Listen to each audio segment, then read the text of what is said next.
मेरी बड़ी विनम्र अपील है सरकार से, माननीय मुख्यमंत्री से, कि अब तो कम से कम आपको बच्चों के लिए जो है इस बात को संज्ञान में लेना चाहिए। इतने सारे साक्ष्य जो हैं अवेलेबल हैं, इतने सारे साक्ष्य लगातार दिए जा रहे हैं, लगातार लाइव होकर के टीचर्स जो हैं वो बच्चों के लिए लड़ रहे हैं। सर, कितने सारे ऐसे बच्चे हैं जो इस सपने में जी रहे थे कि शायद ये बड़ी वैकेंसी है और इस वैकेंसी में हमारी नौकरी लग जाएगी। लेकिन महोदय, आप ये खुद सोचिए कि जो बच्चा लगातार पढ़ाई कर रहा है और इतनी मेहनत, इसके घर वालों की अपेक्षाएं उससे जुड़ी हुई है, और वो इतनी मेहनत कर रहा है कि इस बार अपनी परीक्षा में अपनी सीट पक्की कर ले, लेकिन उसके बाद भी जब वो पूरी मेहनत करके परीक्षा देके आता है और उसे यह जानकारी हो कि जब परीक्षा प्रारंभ नहीं हुई थी उसके पहले ही वो पेपर बहुत सारे बच्चों के पास चला गया था, तो आप मनोदशा समझिए उसकी। मेरा विनम्र आग्रह है प्रशासन से भी और सरकार के सभी जितने पदाधिकारी हैं, माननीय मुख्यमंत्री जी से भी, कि आप इस बात को त्वरित संज्ञान में लीजिए। बहुत सारे बच्चे उदास हैं, बहुत सारे बच्चे पढ़ाई से एकदम विमुख होते चले जा रहे हैं कि अगर इस तरह से सरकार हमारे साथ में नहीं रहेगी और हमारी बातें नहीं सुनी जाएंगी तो हम लोग जाएं कहां, कैसे अपनी बातें रखें। आप समझिए कि इस समय बच्चे इस दुविधा में है कि पढ़ाई करी जाए या पढ़ाई छोड़ दी जाए।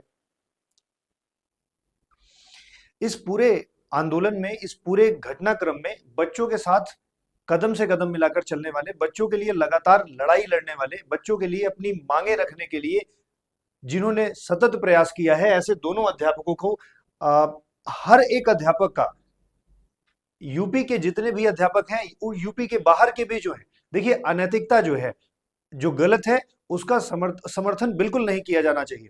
और आप इसका जो साक्ष्य है बच्चों से भी पता कर सकते हैं, और बच्चों से जब ये साक्ष्य आपको पता लग जाए, आपको ये सच्चाई पता लग जाए कि ये गलत हुआ है, तो जितना भी अध्यापक उत्तर प्रदेश का है, विशेष तौर पे एक एक अध्यापक को आज बच्चों के साथ खड़ा होना चाहिए। और मैं इन दोनों अध्यापकों को प्रणाम करता हूं कि आपने लगातार लगातार इस मुहिम को जारी रखा, आपने लगातार बच्चों की आवाज को उठाया है और आप लगातार बने हुए हैं। आप आपसे बच्चे सर बहुत प्रभावित हैं। आप ये जो कार्य उनके बिहाफ पे कर रहे हैं, शायद ये बात आज इतनी उठ भी ना पाती अगर आप लोग इतना क्या कहते हैं, बात को खंगाल करके साक्ष्य इकट्ठे करना और ला करके रखना। मेरी अपील है उन सभी पदाधिकारियों से जो इसके जिम्मेदार व्यक्ति हैं, जो शायद इसमें इस बात को संज्ञान लेकर के कुछ कर सकते हैं, और सर्वोच्च राज्य के सर्वोच्च पद पर बैठे हुए समस्त शक्ति पूरे उत्तर प्रदेश की जिनमें निहित है, माननीय मुख्यमंत्री जी, मैं आपसे विनम्र प्रार्थना करता हूं बच्चों की तरफ से कि आप इसे संज्ञान में लीजिए। और यह राजनीतिक मुद्दा महाराज नहीं है, बल्कि इसके साथ साथ जो है यह जीवन से जुड़ा हुआ मुद्दा है। इससे इतने सारे बच्चे प्रभावित हैं। अगर आप मानिए कि वो बच्चा जो बहुत सारे सपने लेकर के यहाँ पर, जिसके सपने टूटे हैं, वो बहुत परेशान है, और अगर अगर इस पर न्याय नहीं हुआ, आप समझिए तो बच्चे टूट जाएंगे, बच्चे पढ़ाई से विमुख हो जाएंगे। आपका आपका जो लक्ष्य है उत्तर प्रदेश को उत्तम प्रदेश बनाना, उत्तर प्रदेश को अपने क्या कहते हैं, जीडीपी में आगे ले जाना, उत्तर प्रदेश को अपने पूरे भारत में सबसे बढ़िया प्रदेश बनाना, ये ऐसे पूर्ण नहीं हो पाएगा। इसको पूर्ण होने में ये जो ऊर्जा है, सकारात्मक प्रयोग यदि होगी, तभी शायद जो है चीजें बेहतर हो सके।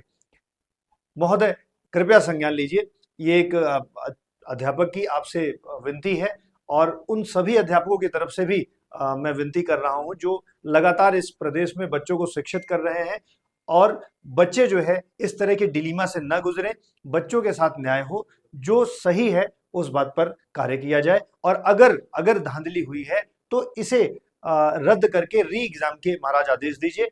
और आदेश यदि आप दे देते हैं तो बहुत सारे बच्चों का जीवन बच जाएगा। आप इतना ही मानिए। बहुत बहुत धन्यवाद।